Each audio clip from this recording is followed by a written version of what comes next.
And good evening. Tonight, history unfolding right here in New York City. Former President Trump arriving in his hometown late today, preparing to surrender to law enforcement after he was indicted by a New York grand jury. Trump about to become the first president to be criminally charged, and we want to walk you through some of the unprecedented images we have already seen today. Trump departing his Mar-a-Lago estate in Florida just after 1 p.m., flanked by a massive motorcade, supporters lining the roads leading to the airports. The former president then boarding his private jet, you may remember this, the same one used as a backdrop for his campaign events since 2016. Trump then landing at New York's LaGuardia Airport, Secret Service waiting there to escort him to Trump Tower, news helicopters following his every move as their motorcade made their way down through Manhattan. And Trump greeted by more supporters outside of Trump Tower, waving to them as he made his way inside. You see him right there.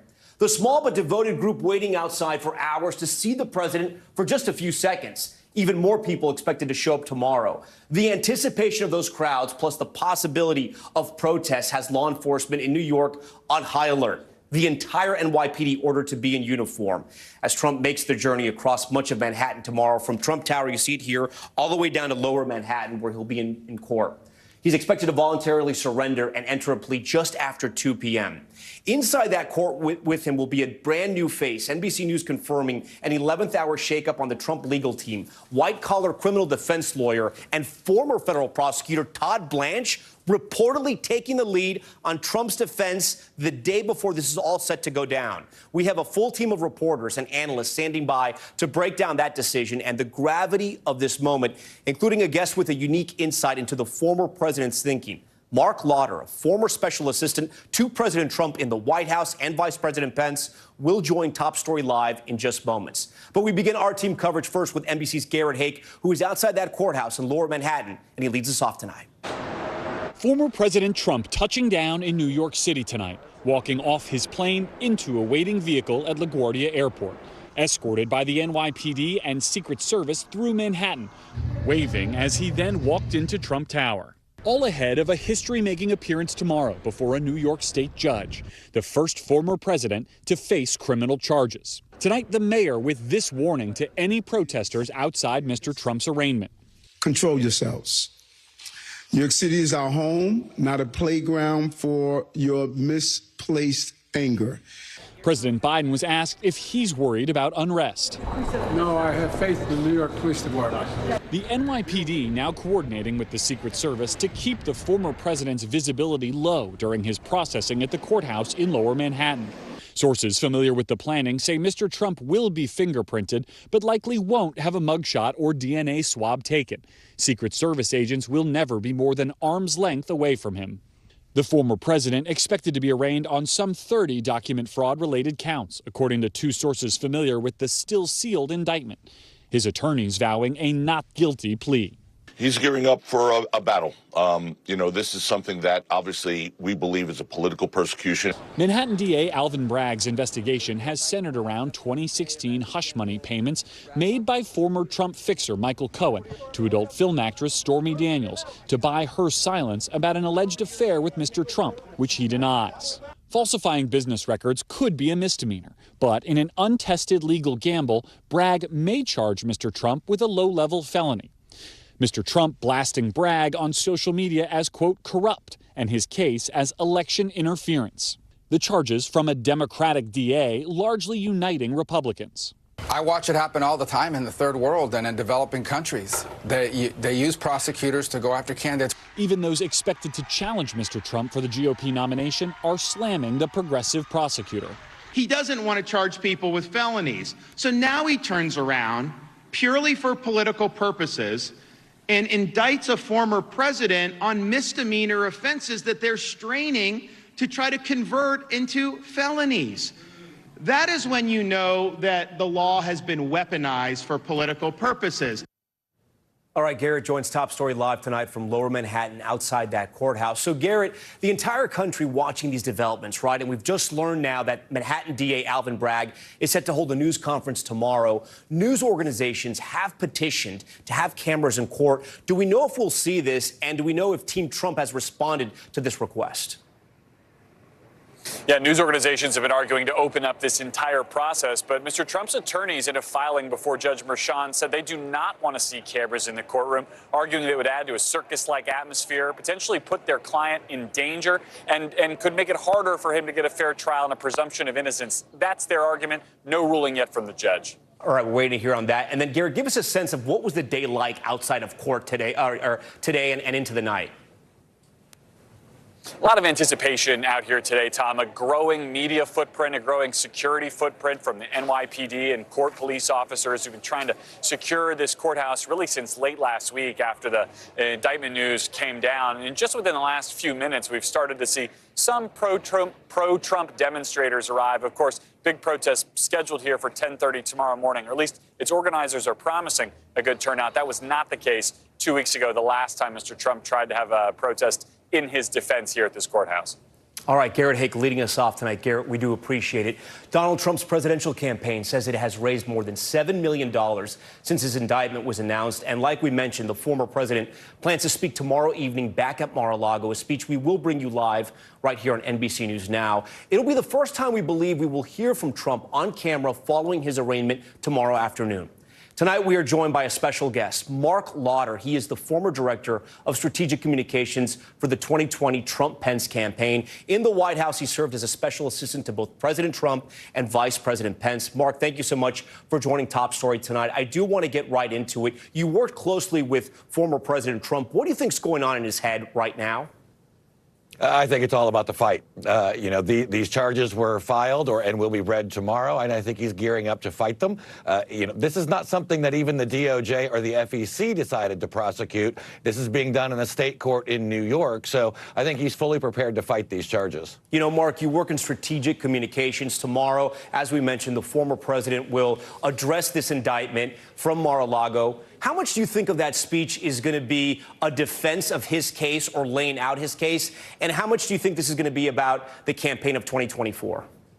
Well, I think it's going to be about both, because this weaponization of government, targeting of conservatives who don't believe the same thing that liberals and Democrats do, is really going to be one of the heart of the campaign.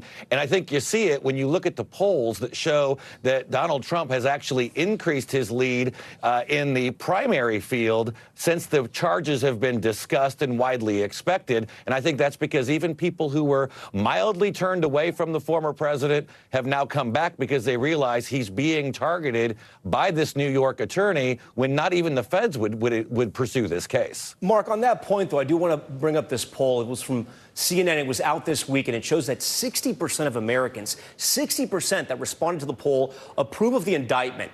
And if you look at this, breaking down by independents and Democrats, obviously the Democrats are very much in favor, but there were a lot of independents in favor, too. You know, he can maybe win a primary campaign, but how much is this going to hurt him in the general election?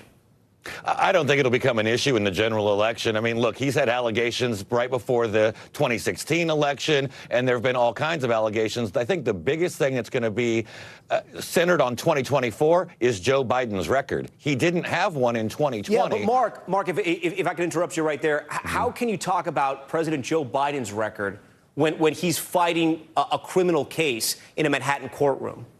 Because I don't think the voters, many voters, are going to go to the polls thinking about a potential criminal case involving a payment from 20 years ago that was made almost 10 years ago. They want to know about gas prices, energy prices, securing the border. And these are the things that the campaign will actually center on. I know the Democrats are going to want to make it about this case, but I think Republicans, the president, or whomever becomes the nominee will want to make it about Joe Biden's record. Mark, as a Republican, as someone who has made conservative politics a career, maybe you think it's even a calling, are you excited or disappointed former President Trump is the leading candidate right now for the GOP? Well, I think the one thing that can be said is no matter who comes out of that primary field, they're all going to be running on Trump policies, whether it's the border, gas, inflation, those kinds of things. And we'll let the primary voters decide who is going to carry the banner for the party. But I think regardless of who it is, they're going to be running on Trump policies and bringing them back.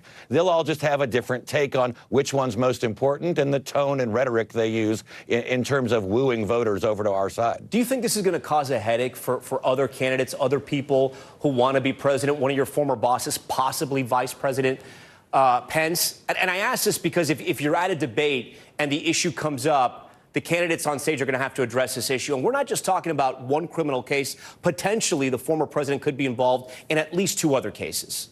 Yeah, I think the one thing that most of these candidates, and I know for the former vice president, but most of these candidates, they're used to having spent the last 6 years every day having reporters chase them on the Hill or wherever, asking about the latest tweet, the latest statement. I mean, this is nothing new for Republicans. And so I think they'll all be able to handle it. And the big thing is, you've noticed that none of his opponents have really come out and attacked him over this issue. They've all focused on the prosecution, which means that I don't think any of them think that this is an issue in the primary.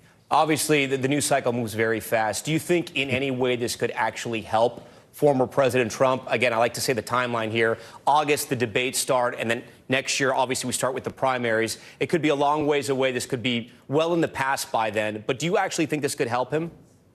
I actually do. In the short term, obviously, they've gotten a big fundraising bump. They've also gotten a bump in the polls. Do you believe that? You think they've raised $7 million? I know it's coming from them. I mean, it's from the campaign. We haven't been able to verify that. But you think that's a real number? I think that's a real number. If the one thing that, his supporters will go up with the small dollar donations when they think he's under attack. I saw that during 2020. I saw that, in the 2016 campaign. So I do think that number is real. I think the poll bump is real. And the question is, can he keep that momentum going? And that's really going to be the case because, like you said, we don't vote for another 8 months. What will be the lead story at that time? Okay, Mark Lauder, we appreciate your time and your analysis. Thank you so much for joining Top Story. There's still a lot we don't know, including what the charges will be against former President Trump and if the public will be able to watch. I want to bring in NBC News senior legal correspondent Laura Jarrett for more on that. Laura, I have a lot of questions. I want to start with first the legal strategy here.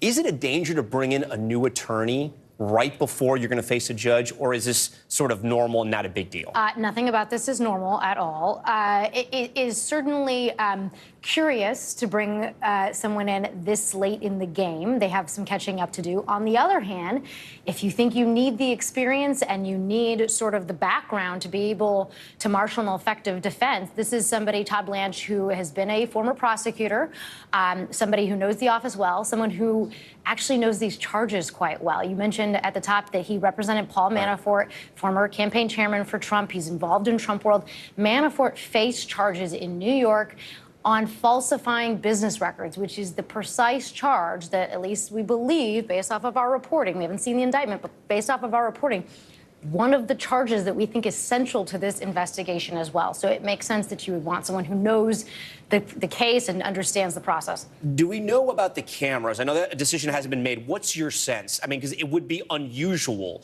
to see cameras in Manhattan. It would, but the whole thing is unprecedented, and it's interesting the judge hasn't ruled yet, so perhaps he's trying to weigh the options.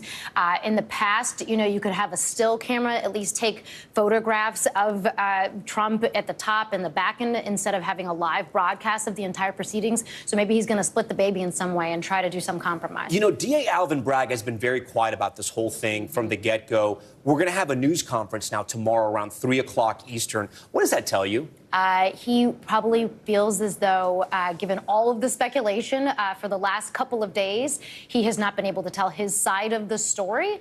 And my number one question for the DA would be, why now? Why bring this case now? Why are you doing this? So the president's going to speak as well tomorrow night in prime time.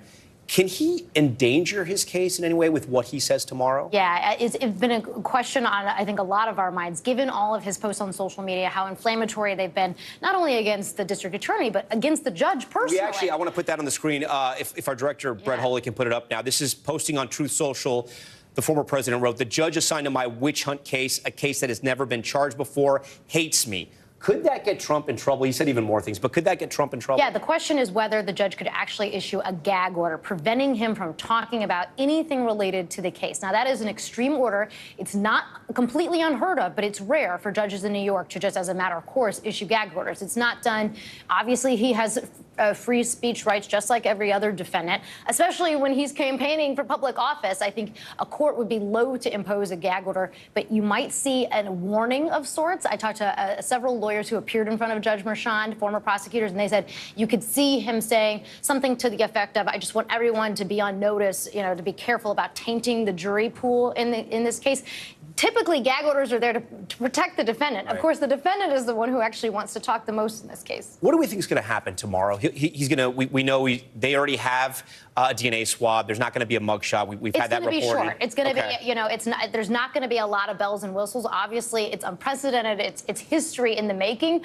But the actual routine of it, court will proceed as normal.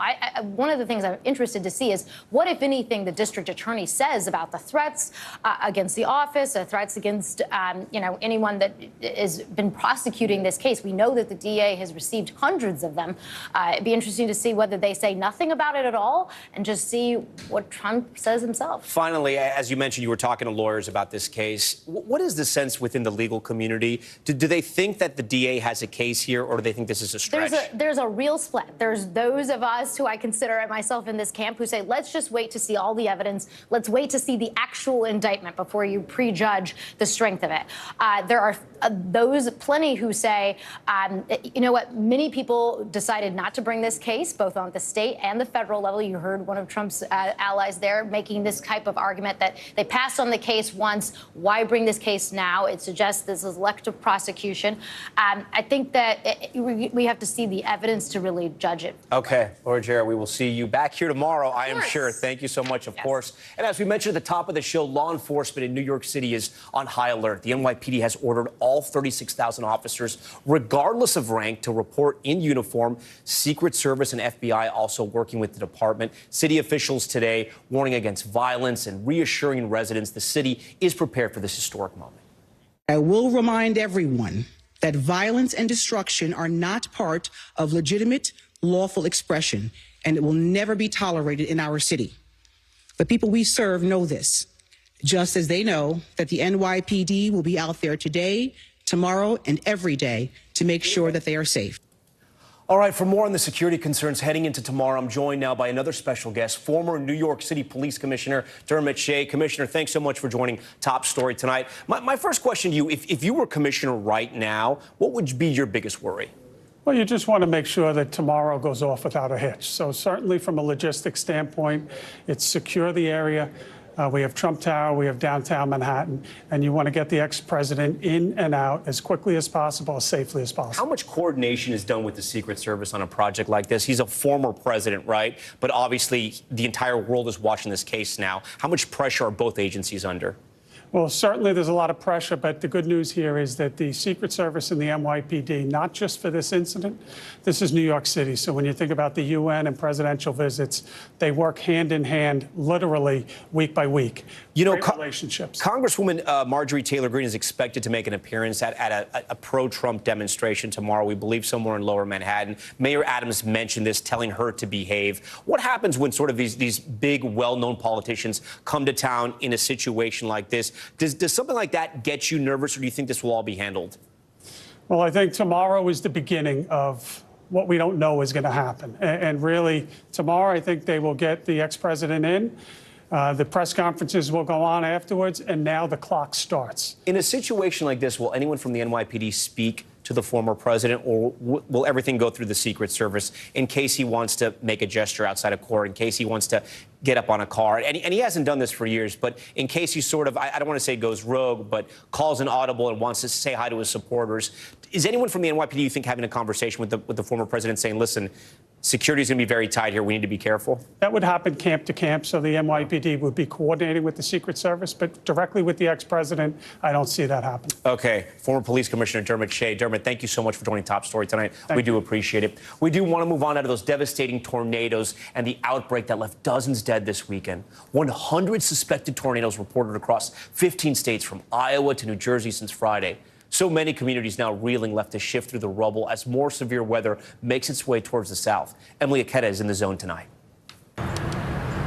Tonight, a daunting road to recovery as communities sift through crumbled churches and tattered homes. This is unlike anything I've ever seen. The path of destruction from a killer band of storms that spawned more than 100 suspected tornadoes, from Iowa to Delaware to Arkansas, where President Biden signed a disaster declaration. In the state's capital city, one resident nearly sucked out of this building, debris all around. The deadly storm system collapsing the roof of a packed theater outside of Chicago. It's gone. The deadliest tornadoes tore across Tennessee. He was in all this rubble yelling for my mother-in-law, and I was yelling for her.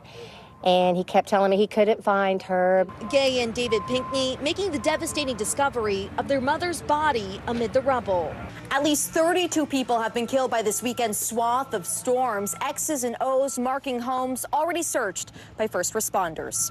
The before and after pictures are staggering. An EF3 tornado toppled a towering tree onto this home in hard-hit Wynne, Arkansas, killing 2 people inside, according to family. When you were hiding in here, you actually saw this whole wall rip off? Yes, I seen this wall right here rip off and just picked it up like a piece of paper. Tonight, residents like the Lee family are in a race against time to salvage what they can as the region braces for another round of severe weather this week. Everywhere you look is more and more devastation. Like, okay, where do we begin to start trying to pick up the pieces and, rebuild? A 1-2 punch for communities already facing a colossal cleanup. And with that, Emily Aketa joins us now from Wynne, Arkansas. Emily, you mentioned that second round of severe weather. How much time do folks there have to salvage what they can and prepare for this next system? Tom, unfortunately, it looks like just a matter of hours. We could see almost a copy and paste of what we saw over the weekend playing out beginning tomorrow night, leaving a lot of residents on edge. And so that's why behind me, around me, playing out is the cleanup efforts, and they're kicking into high gear. There are several hundred members of FEMA and the National Guard assisting with those efforts on the ground in Arkansas. But so much for residents to do and sift through, facing the towering task of rebuilding with the threat of more storms around the corner, Tom. Emily Aketa, we thank you and your team. We will be thinking about all those Americans tonight in that danger zone. For more on where that severe weather is heading, Al Roker joins Top Story tonight. Al, walk us through what we can expect over the next day. Tom, the sad thing is these weather maps look eerily similar to what we were looking at Friday. Right now, we got this major storm developing, 7 million under winter weather alerts from the northwest all the way into the plains, wind alerts for 39 million people from Missouri all the way into Southern California. We're going to be watching as this storm develops. You can see snow still out through the Rockies. Blizzard conditions will be developing. Some places picking up to 2 feet of snow. Heavier showers and thunderstorms moving off the southeast. Here's where we stand. Tonight, this storm will intensify over the Rockies. Wind and snow developing. We're talking the western third of the country staying snowy and windy. Red flag warnings because of all these strong winds from Arizona all the way to Oklahoma. Tomorrow, intense low will deepen deeply, and then the blizzard conditions will continue back through the northern plains. But here's where the problems develop. We are looking for 35 million people at risk for intense wind gusts with widespread damage, golf ball to tennis-size hail. And here's our biggest concern. These areas in red, from Des Moines to Kirksville to Peoria, all the way down to Springfield, St. Louis, Little Rock, and Shreveport. This is where we could see EF2 long-track tornadoes, fast-moving storms moving at the highway speeds anywhere from 50 to 60 miles per hour. And the biggest problem, Tom, a nighttime tornado threat. Those tornadoes are twice as deadly as their diurnal versions. And then Wednesday, those showers and storms reach eastward. They continue to see that snow up into the upper Midwest. And on Wednesday, we are looking at 58 million people at risk for damaging wind gusts of over 60 miles per hour. Tornadoes possible from Chicago, Alpena, Pittsburgh, Cincinnati, Nashville, down to Shreveport. Large hail is possible as well. Rainfall amounts, heaviest rain is going to be up into parts of Wisconsin and Michigan. Heavier rain as you get down into the Mississippi River Valley. And look at some of this snow. 18 inches in parts of the Rockies. And as you get on into the plains with blizzard-like conditions and travel conditions, Tom, are going to be very impossible. But the biggest problem we are worried about tomorrow, those tornadoes stretching all the way from the Gulf into the Midwest. It is going to be a volatile situation over the next 24 hours. We know you'll be tracking it all. All right, Al, we appreciate that. And tonight we have new information on that deadly elementary school shooting in Nashville. Investigators trying to figure out a motive, now revealing the shooter planned the attack for months and studied similar tragedies. Thousands of students walking out of class today to call for stricter gun laws as Tennessee lawmakers try and step up school security. Valerie Castro has the latest. Tonight, chilling new details about the shooting at a private Christian school in Nashville that killed 3 children and 3 adults. Investigators revealing Audrey Hale, who was armed with 2 assault-type guns and a 9mm pistol, fired 152 rounds inside that school from the time the former student entered the building until the moment 2 officers took Hale down 14 minutes later with less than 10 rounds, according to police. Metropolitan Nashville police also say Hale acted totally alone, but based on writings and journals found in the 28-year-old's car and bedroom, planned the attack for months while considering, quote, the actions of other mass murderers. Police emphasizing a motive has not been established and remains under investigation. The NRA has got to go. Monday morning at 10:13 a.m., marking the time the first 911 calls came in a week ago, students from around the city staging a walkout, marching to the Tennessee state capitol to call for tougher gun laws. The rally taking place as Tennessee Governor Bill Lee called for enhanced legislation and funding to place an armed security guard in every Tennessee public school. Our budget amendment will include $140 million. There is no excuse to not have a guard at every school. Also demanding physical school security at both public and private schools and additional mental health resources for Tennesseans. We cannot control evil, but we can do something. The governor, however, stopping short of addressing the gun debate, despite the growing calls from students and advocates. We're turning this moment of pain that Nashville's having and turning it into a movement and demanding better from the Tennessee legislator. Through tears, the generation under fire mourning heavy losses. Allie Scruggs, 9. Sitting down to honor their fallen classmates, recognizing all of the lives needlessly cut short. All right, Valerie Castro joins us now in studio. And Valerie, we're still looking for a motive here. So I know investigators are looking at those journals. And also, it's been such a tough week for that community, and now a tough weekend they just got over. As far as the investigation, behavior analysts from the FBI, they're now poring over those journals, really trying to pinpoint the motive in this case. As for the victims over the weekend, there were some funerals that were held. The youngest were laid to rest, including the 9-year-old daughter of the school's lead pastor and one of the adult victims, a substitute teacher. There will be 2 more funerals later this week, including for Catherine Kuntz, the head of the school, and Mike Hill. He was the custodian at the school. He leaves behind 7 children of his own. Again, it is just all so sad. All right, Valerie, thank you for that. Still ahead tonight, a pro-Putin blogger assassinated in Russia. Video showing the deadly blast at a cafe in St. Petersburg. A 26-year-old suspect now in custody. What Russian officials claim she brought into that cafe moments before the explosion. We'll explain. Plus, an update on a story we've been following closely here on Top Story. The new arrest made in connection to a string of druggings at gay bars in New York City.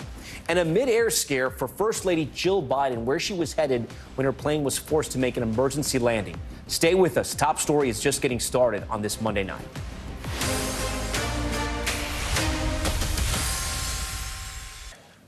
Welcome back. We head now to Russia, where an explosion killed a prominent pro-Putin blogger in a cafe on Sunday.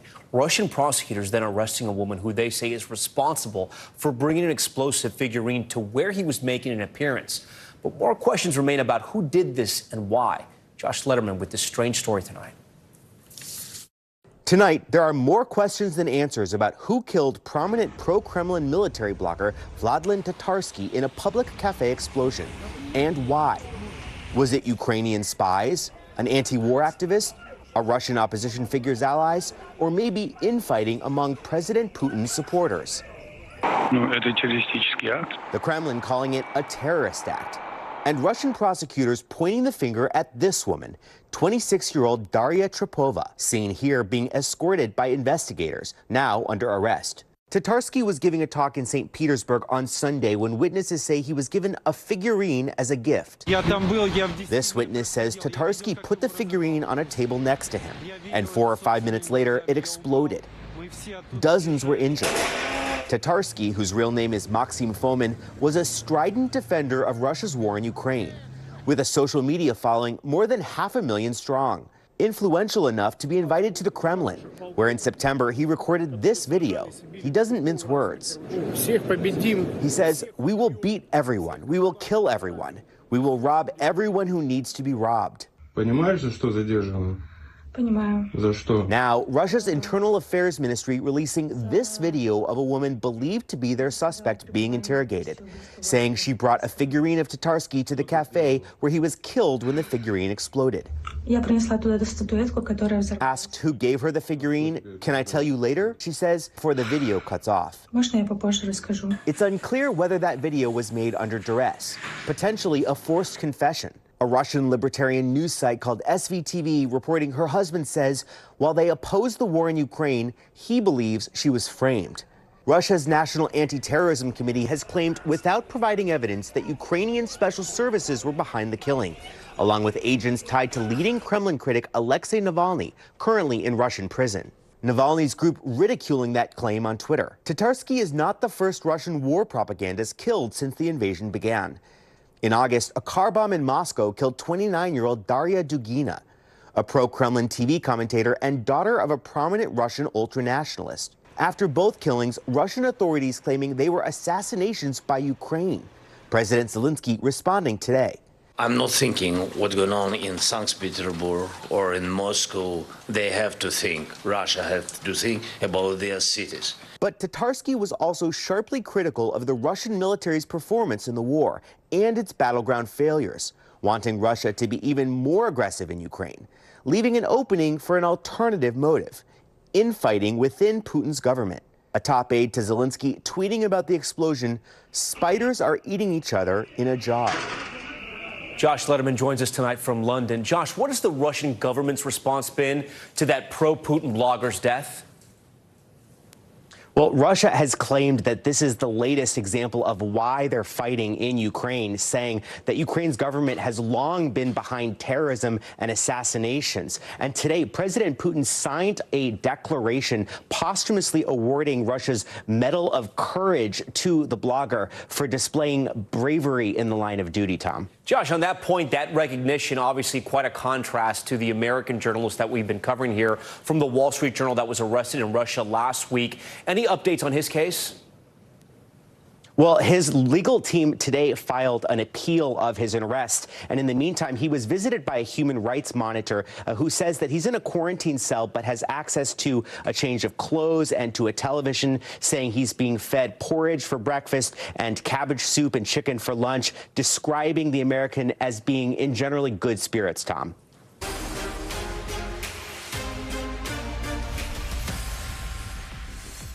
All right, we're back now with Top Stories news feed, and we begin with the Midair scare involving a plane carrying First Lady Dr. Jill Biden. The plane diverted back to Denver after her press secretary says the aircraft experienced an issue while heading to Michigan. No word yet on exactly what went wrong, but the plane landed safely and no one was hurt. Her trip to Michigan was postponed, and it's unclear how long she will remain in Denver. An update tonight on a second suspect that's been arrested in connection to the overdose deaths of at least 2 men targeted at gay bars in New York City. 34-year-old Robert Damayo surrendered to NYPD after police issued arrest warrants for him and 2 other people. Both victims died after visiting Manhattan gay bars. Drugs, including fentanyl, found in their system. Their families say their bank accounts were also drained. The NYPD says they believe the 3 suspects may be responsible for at least 17 robberies. And in the country of Colombia, they're raising an alert level for an active volcano following an increase of seismic activity. Officials say they have registered thousands of daily tremors on the Nevado del Ruiz volcano in recent weeks. It's about 80 miles west of Bogota. It's the highest number of tremors since monitoring began in 1985 when the volcano last erupted and killed 25,000 people. At least 40 families who live on the volcano slope have been evacuated, and a nearby natural park has been closed. We're back now with the warning about the crypto scam costing Americans billions last year. Tonight, federal authorities announcing they were able to seize more than $100 million in stolen money. Kendall Delaney has exclusive interviews with some of the victims and the official in charge of this operation. The first contact came through a message on Twitter. Asked me about some questions related to my research. Just like, casual conversation. That's how it started. Soon, the woman's chats with the man we're calling John, a highly educated cancer researcher, turned to investing in cryptocurrencies. He asked us to disguise his identity. As a scientist, as a PhD, you're naturally curious. And, especially when she talked about how much money you can make, I got sort of hooked. Urged on by his new friend, John began wiring money to a website that looked identical to a real-life online investing platform, and it seemed like he was making a fortune. But when he was unable to withdraw a large sum, he realized that something was wrong. At that point, how much had you invested? More than half a million, about $560,000. Wow. And what portion of your wealth did that represent? Such everything I have. John was one of the latest victims in a sophisticated online scam known as pig butchering, which comes from a Chinese term for fattening a hog for slaughter. The gangs that carry out this scheme are largely based overseas, mainly in Southeast Asia. The FBI says Americans have lost billions of dollars to these cons, and usually the money is unrecoverable. But tonight, the Justice Department is announcing the seizure of more than $100 million stolen in pig butchering scams, possibly including some of John's money. It's the first seizure of its kind, the result of a new focus by federal authorities on tracking cryptocurrency. We figured out where these accounts were and that there was funds from victims that went through various stops to get to these accounts, and then we seized the accounts from the institutions where they were being held. Young Choi directs the Justice Department's Crypto Enforcement Unit. She says the DOJ has learned how to use sophisticated software to track ill-gotten crypto and then grab it. That's a bad day for the crooks. It is a bad day for the crooks. We think we're raising the costs of their doing business in this manner and preying on the United States public. Another victim we're calling Eugene, also a scientist, was lured into the con by a real person, someone he knew from graduate school. The scammers strung him along slowly, showing statements with huge gains, even letting him withdraw thousands of dollars. He and his wife quit their jobs, liquidated their retirement funds, and borrowed from friends, eventually forking over more than $5.2 million. That's all my saving, all my life. My first day of start until now, my weight dropped like more than 20 pounds. I just could not eat and sleep. But then Eugene got amazing news. FBI agent in charge of my case, they traced the money and they tracked down the money and they find the money. The Justice Department is now working to return Eugene and John some of their money. We're really looking forward to working with victims to try to get them their funds back. Authorities say the chances of that happening improve if victims report it right away. What's your message to a victim who feels so embarrassed by this they don't want to tell anyone? You're not alone. There are hundreds and thousands of you out there. You might think, how could I have fallen victim to this? But we've seen it happen again and again. It's a reminder of the age-old truism. If an investment sounds too good to be true, it probably is. All right, Kendall Delaney joins us tonight from Washington. Ken, I have a couple questions for you. I want to start with this pig butchering process, that process where the scammers, quote, unquote, fatten up the victim by taking more of their money. Is this done over a long period of time? Yes, this is a long con, Tom. Typically, it begins with someone reaching out over social media, often an attractive potential romance partner. The new friend will slowly introduce the victim to what seems like an amazing investment opportunity in cryptocurrency. And usually the target starts small, and they're allowed to withdraw some of their earnings at first, and that convinces them that this investment is real and they should send more money. And often these victims are picked because they're at a vulnerable time in their lives, having gone through like a death or a divorce. And the scammers use fake websites made to look like real cryptocurrency platforms. The victims usually believe for months that they've made a fortune until the day they realize they can't get access to their money. And Ken, you know, in the report, you mentioned these scams start overseas. Sometimes when that happens, right, there's a language barrier or a tell. Something is written in a strange manner. Usually it tells the person who's being scammed, wait a minute, this is strange. Is this more sophisticated? Are they getting the language part right, and then from there they're off to the races? It's a little of both, Tom. We're told that sometimes the pitches are crude because the scammers are using language translation programs, because some of the people making these pitches are themselves being forced to do it by an organized criminal gang. And that can be a tell. But sometimes the victims are immigrants whose first language is not English, as was the case with the two people we interviewed. So they may not detect those grammar mistakes. And other times the scammers are very sophisticated and speak English perfectly. When you think about the enormous sums of money they're stealing here, they have a lot of resources to bring to bear. The bottom line here is that if you want to invest in crypto, you should not do it through someone you met online, Tom. All right, Ken Delaney, we appreciate you for that big warning tonight.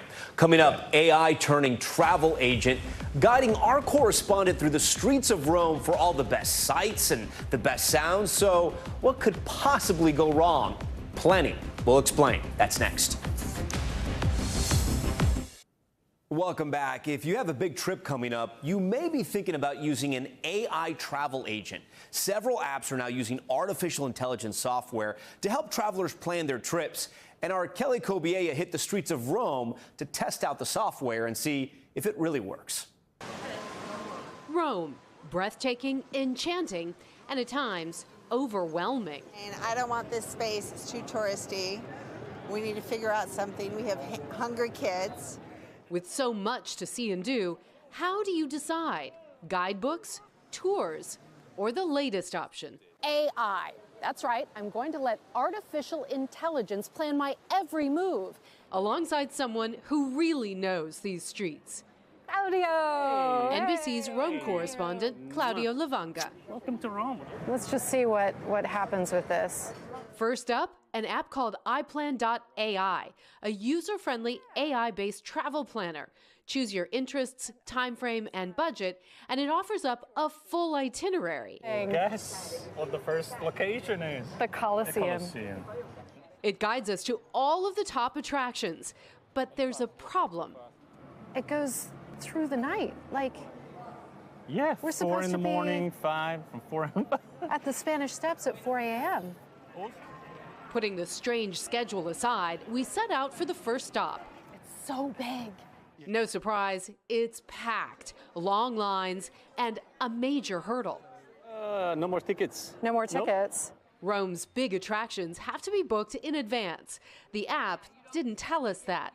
With entry denied, we turned to OpenAI's ChatGPT for other ideas. Here are some of the most popular ones. Roman Forum. Hey! Just around the corner. And also heaving with tourists. Oh. Big line. The kind of real-time information AI can't give you. So we checked out another AI guide, usevacay.com's ChatGPT itinerary planner, hoping to be taken off the beaten path just in time for lunch. Our new itinerary brought us to this restaurant. Looks very authentic. Great food, apparently. But is that the line? Yeah, that's at least an hour's wait, unless you're a local and regular. Oh. Thanks to Claudio, we had a table in 5 minutes. And AI's recommended dish? Very good.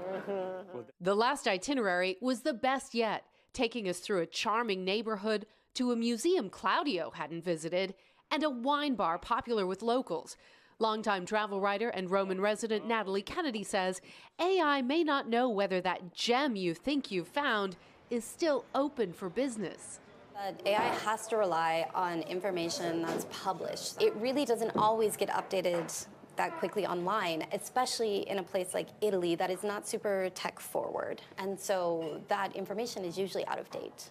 iPlan.ai told NBC News they're working on a more advanced version of the app, while the developers of ChatGPT said they're still studying its real-world use and impact.